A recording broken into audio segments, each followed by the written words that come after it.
Karena kan kualitas hidup kita itu sebenarnya ditentukan dari kualitas makanan ya.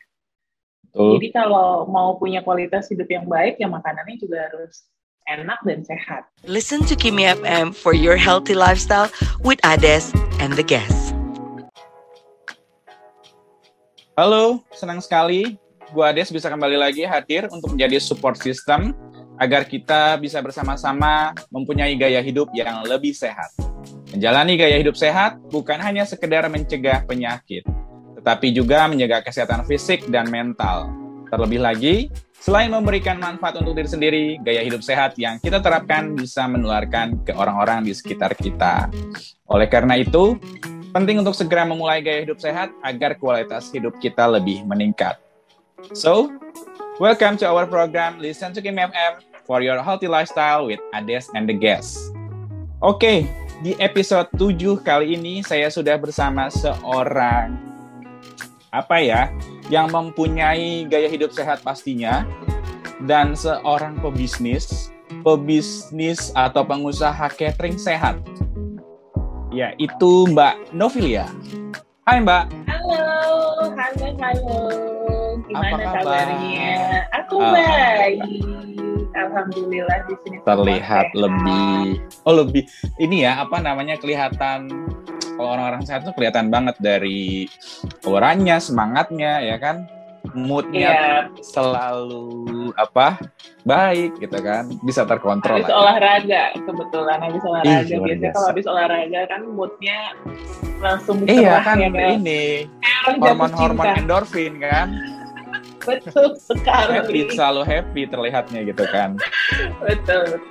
Oke, kali ini kita akan sharing mengenai makanan sehat untuk tubuh yang sehat. Jadi memang berhubungan sama usahanya Mbak Novi nih, ya kan? Iya. Oke, Mbak Novi bisa. Sebelum kita berbicara tentang makanan sehatnya sendiri, mungkin aku boleh tanya, gaya hidup sehat ala Mbak Novi ini apa sih? Atau gaya hidup sehat, definisi gaya hidup sehat menurut Mbak Novi sendiri ini apa?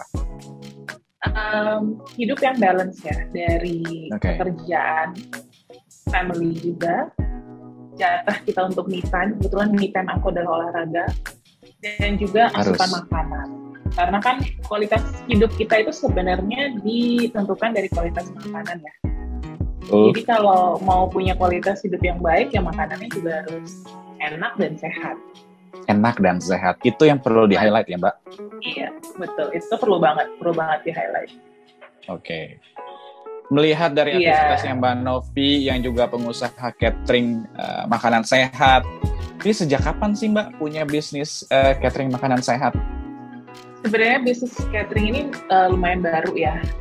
It comes during this pandemic situation, karena kayaknya baru sekitar ini memasuki bulan ketiga, dan ini muncul karena pengalaman pribadi dan kebutuhan pribadi saya sebenarnya. Jadi kalau mau sharing sedikit, bisnis ini saya treatnya bukan hanya bisnis, tapi memang ada misi yang saya bawa di catering bisnis, di bisnis catering ini. Saya tuh ingin merubah pola pikir secara general society itu, kalau makan itu ya sebenarnya makan sehat itu bukan diet. Jadi by default kita tuh sebenarnya harus makan sehat. Makan makanan yang notabene tidak sehat itu ya let's say lah itu sekali-sekali aja. Jangan treat makan sehat itu kayak gue lagi makan sehat nih, gue lagi detox nih. Should be the other way around. Harusnya kayak sehari-hari kita makan sehat, dan itu should be normal. Makan sehat itu harusnya normal dan affordable. Yang penting itu harus affordable. Karena of course. Awal-awal, karena aku juga kan kemarin ini sempat ikut program diet. Kebetulan blessing in disguise ya. Aku itu nggak mau makan makanan luar karena aku ingin, pertama aku suka masak, dan aku tuh kayak ada something picking ya, kayak kenapa sih diet itu makanannya selalu terlihat bland, selalu terlihat boring, Dan bukan makanan Indonesia kebanyakan ya, kayak either western salad dada ayam itu kayak so boring. Sedangkan diet itu harusnya, diet itu kan pola makan kita tuh harusnya dalam jangka panjang. Kayak seminggu aja aku disuruh makan salad dan ayam tuh kayak my god please kill me. Jadi kayak pasti ada celah di mana kita bisa makan sehat tapi makanannya juga enak dan sesuai selera kita yang kebetulan lidah aku Indonesia banget ya, jadi harus makan makanan Indonesia. Akhirnya aku mulailah ngulik resep-resep makanan Indonesia tapi pengolahannya dirubah dari menggunakan minyak menjadi tidak menggunakan minyak, dari penggunaan santan diganti susu. Tapi aku nggak bilang santan tidak baik ya. Sebenarnya tuh pada prinsipnya semua bahan makanan yang ada di Indonesia, terutama di alam Indonesia kita ini tuh sebenarnya sehat. Yang membuat tidak sehat adalah porsinya. Jadi memang orang harus tahu kandungannya apa sih di situ. Porsi dan pengolahannya mungkin ya, Mbak? Betul. Porsi dan pengolahannya. Jadi misalnya kayak ayam itu sebenarnya salah satu bahan makanan yang sangat-sangat sehat, proteinnya tinggi, pasti disuruh makan ayam lah kalau orang nge-gym atau yang sedang mulai makan sehat. Tapi ketika itu sudah digoreng, dicampur dengan terigu, itu nggak sehat lagi. Jadi memang pengolahan itu sih. Nah, lama-kelamaan aku ngumpulin beberapa resep yang ternyata bisa nih dibikin versi sehatnya, it's not oily. Lalu makanan-makanan yang menghindari gorengan, daripada gorengan jadi dibakar dan itu masih dengan herbs, rempah-rempah Indonesia. Lalu lama-kelamaan karena banyak resep, lalu saya banyak posting juga kan di sosial media, beberapa teman yang juga sedang menjalankan pola hidup yang sama, merubah pola hidup jadi lebih baik, start calling kayak, kenapa lu nggak coba masakin gue? Dari situ udah mulai 1, 2, jadi mikir ya udah kenapa kita nggak bikin aja. Tapi dengan background aku yang bukan personal trainer, juga bukan nutritionist, aku sangat beruntung dipertemukan dengan orang-orang di bidang itu. Jadi memang aku buka catering ini juga dengan konsultasi dan support dari sebuah tempat kebugaran yang memang coach-coachnya juga punya background nutrisi. Jadi sangat-sangat dibantu sih untuk itu. Jadi sebenarnya itu, aku mau menormalize makan sehat. Jadi makan sehat itu jangan, aku lagi mau makan sehat atau kapan nih aku makan sehat. No, kamu makan sehat setiap hari. Jadi porsinya harus diatur dan harusnya kita treat makan sehat itu ya normalnya kita makan seperti itu. Gitu. Itu misi aku sebenarnya. Dan gak mahal. Makanan itu nggak mahal loh, Des. Harus. Jadi sebenarnya mindsetnya itu yang harus di-switch ya, Mbak Novi. Makanan sehat yang harusnya kita konsumsi tiap hari, dan makanan tidak sehatnya mungkin ya sesekali boleh lah ya. Gitu. Makan sih jelas harus sambil duduk, tapi jangan lupa sama yang kriuk-kriuk. Peyek Bang Apuy dibuat dari rebon dan kacang pilihan. Pilihan tepat buat jadi alternatif teman makan. Cocok juga loh buat dijadiin cemilan. Tersedia varian rebon, kacang tanah, dan kacang hijau. Semuanya tanpa MSG dan pengawet. Serta pastinya halal. Pengen? Langsung aja pesan via WhatsApp di 0813 8086 8234. Dan kunjungi juga Instagram di @peyek_Bang Apuy. Peyek Bang Apuy, kriuknya sampai remah terakhir.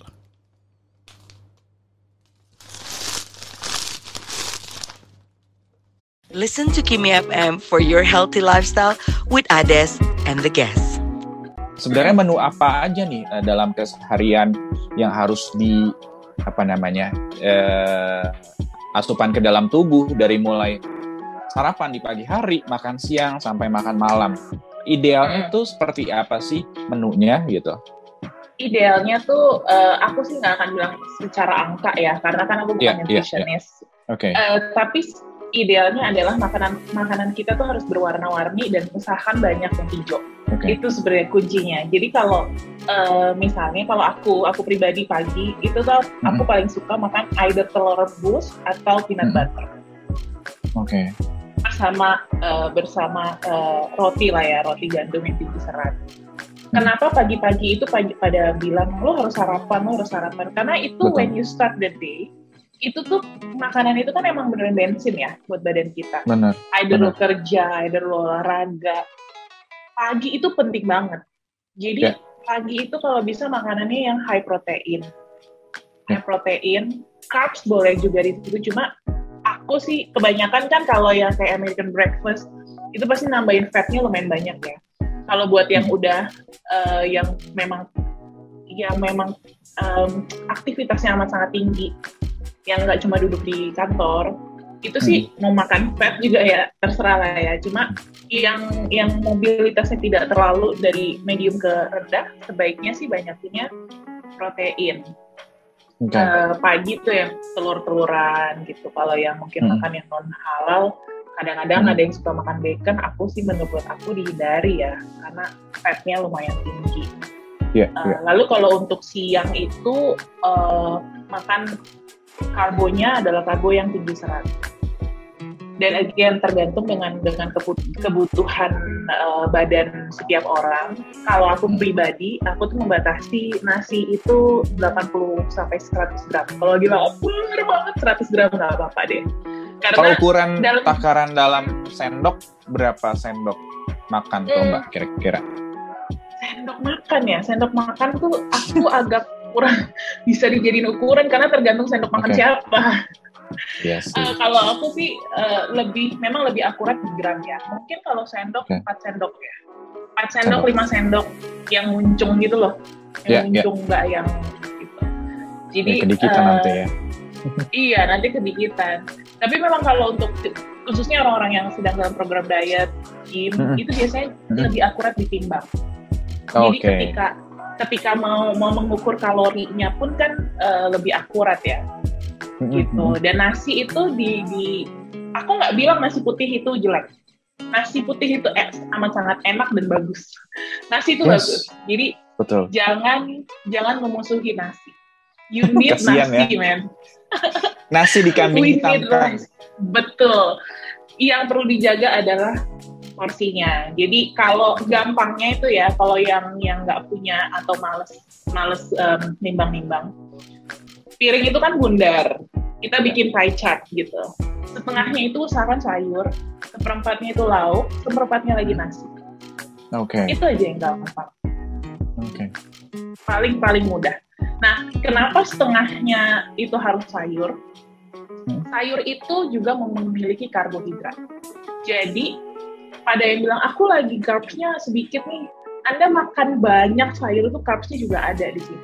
Betul. Tapi sayur itu kalorinya rendah dan amat sangat mempunyai banyak benefit dari vitamin, serat, kayak segala macam dari sana. Apalagi kalau suka brokoli, itu superfood. Brokoli itu superfood. Vitamin C-nya ngalahin orange. Terus ada kalsium juga, ada iron juga. Iron yang biasanya ditemukan di hati ayam itu ada di dalam brokoli. Jadi explore sayur-sayuran yang warna hijau-hijau, diolahnya kalau bisa jangan sampai terlalu layu. Itu gonna be so good for you. Lalu kalau lauk, pilihannya ayam, nah mesti dada terus, any kind. Any kind. Jadi ayam, mau kalau suka ceker ya makanlah ceker. Lalu telur is so good. Telur itu juga my main food, kayak go to banget kalau misalnya lagi habis nge-gym, makan telur ya. Maksudnya bukan lupa, nggak prep makanan, terus kayak males masak ya, rebus aja terus makan rebus aja ya. The best. Betul.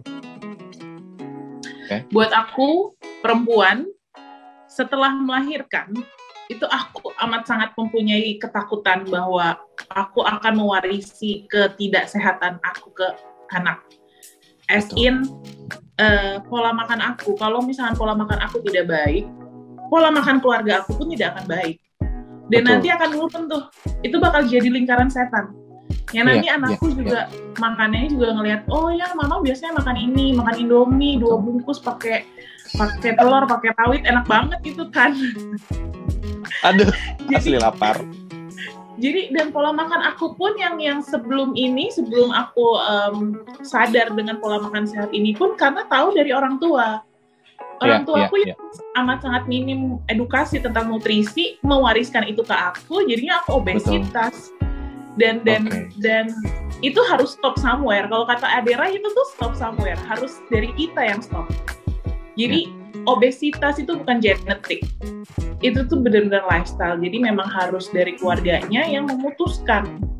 Itu sebenarnya yang bikin aku harus bisa.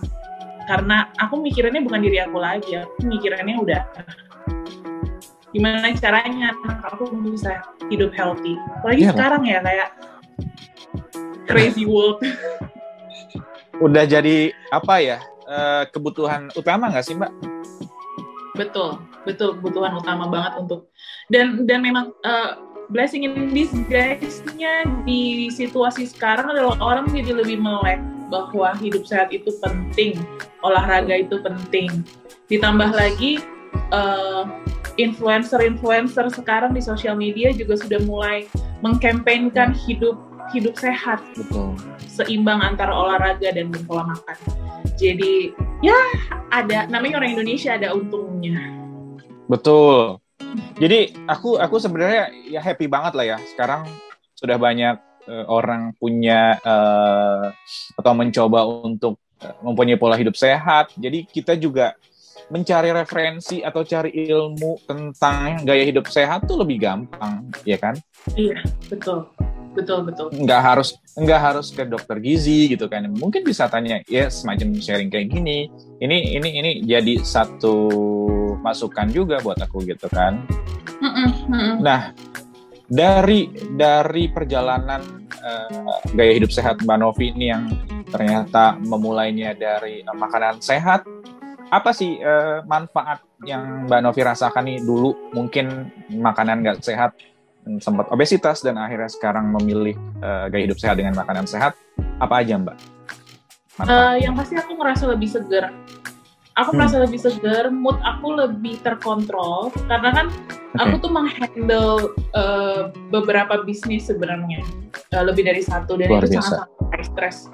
Dulu itu kalau menghandle stres tuh saya bisa lempar apalah, like throwing tantrum gitu. Jadi karena aku sudah olahraga, jadi semuanya tuh kalau ada yang disimpan energinya dikeluarin di olahraga.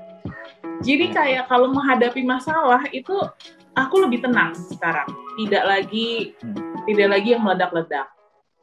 Lalu other things itu stamina aku lebih tinggi karena dulu tuh kalau naik tangga tuh males banget gitu. mau ambil piring aja di bawah tuh harus minta mbak. Sekarang tuh ya udah sambil ngikutin counts juga kan biar nambah counts, naik turun tangga tuh I don't mind dan nggak berat lagi di badan. Lebih banyak benefitnya sih, dan juga buat cewek ketika kita sudah mengecil bajunya jadi bagus. Jadinya bajunya bagus di kita dan ya bukan cewek aja sih sebenarnya kan. Cowok tuh kalau misalkan ternyata punya badan yang ideal, ngerasa lebih pede untuk pakai baju apapun sebenarnya. Exactly. Jadi pakai baju dan foto pun jadi lebih pede, apa ya? Lebih pede. Kalau dulu kan gimana ya kalau misalnya fotonya gimana caranya supaya kurus gitu kan. So aku mikir, ini handphonenya jelek nih. Ternyata yang salah bukan handphonenya, yang salah emang kitanya. Ribet nyari angle ya.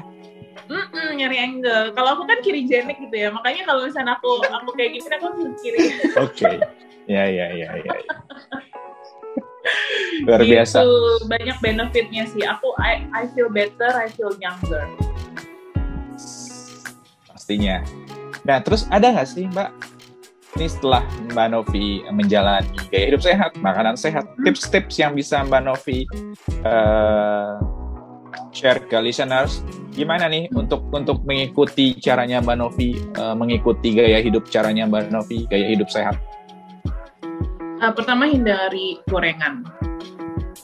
gorengan. Banyak baca tentang kalori. Jadi banyak kok jurnal-jurnalnya sekarang, artikel-artikel tentang kalori. Dan jangan langsung copy pola makan based on trends.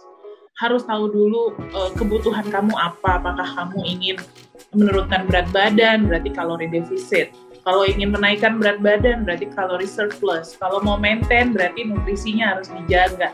Jadi harus cari tahu dulu apa yang kita butuhkan. Kalau misalnya memang ada privilege untuk ke dokter nutrisi atau ke coach, itu juga bisa. Atau otherwise, udah banyak kok di internet tentang pola hidup sehat. Lalu yang kedua, bagaimana cara kita konsisten dengan cara hidup sehat? Lihat sekeliling kamu. Kamu itu mau hidup sehat buat siapa? Kenapa kamu bikin hidup sehat? Jadi kan orang yang tersayang itu jadi motivasi kamu aja. Karena kamu mau feel better. Ketiga, kita nggak akan mati kalau nggak makan rendang tiap hari. Iya. Nasi Padang ya. Iya, jadi kita punya craving karena, aduh aku makan apa ya hari ini? Aduh bingung, Gojek aja, udah nasi Padang aja pagi sore enak gitu kan. Aduh. Jadi enak banget kan. Ini episode kali ini nih bikin lapar sebenarnya nih. Jadi itu boleh. Jadi kalau orang mau diet itu kan mikir, berarti aku nggak boleh makan ini. You're not gonna miss anything karena kamu tuh juga masih bisa makan itu. Tapi makan healthier juga should be your habit karena buat badan kamu kok. Nanti kalau sakit, susah nggak bisa makan apa-apa. Indonesia punya banyak banget makanan daerah yang bikin kita selalu kangen jalan-jalan. Kayak pempek misalnya. Kudapan tradisional asal Palembang ini memang bisa kamu temui di berbagai kota termasuk Jakarta. Eits, tapi nggak banyak loh pempek yang variannya lengkap dan harganya nggak bikin engap. Pempek Wafi menyediakan beragam varian pempek dengan ikan tenggiri asli dan harganya mulai dari Rp4.500 aja per pieces. Kamu juga bisa milih berbagai pempek kecil atau pempek besar dalam berbagai paket menarik loh. Langsung pesan via GrabFood dan GoFood, dan untuk luar Jabodetabek tersedia pemesanan via Shopee di @pempekwafi atau via WhatsApp di 0812 7200 0320. Kunjungi juga Instagram @pempek_wafi. Pempek Wafi, pelopor jenis pempek terlengkap dengan harga terjangkau di Jakarta. Listen to Kimi FM for your healthy lifestyle with Ades and the guests. Konsisten di situ aja, and you can do it untuk melawan cravingnya itu tuh you can do it. Believe in yourself aja. Yakin deh aku bisa. Aku bisa. Harus bisa. Kamu bisa. Karena aku aja nih orang yang the least expected bisa diet. Itu kayak least expected. Terima kasih buat kamu yang sudah nyimak episode 7 Listen to Kimi FM for your healthy lifestyle with Ades and the guest bersama pengusaha catering sehat Novilia. Simak episode terbaru di setiap minggu kedua dan keempat tiap bulannya untuk menjadi support system kamu supaya kamu bisa punya gaya hidup yang lebih sehat. Dengerin di pemutar podcast kesayangan. So, stay tuned and listen to Kimi FM for your healthy lifestyle with Ades and the guests. Bye! Thank you for listening. Stay healthy and listen to Kimi FM for your healthy lifestyle.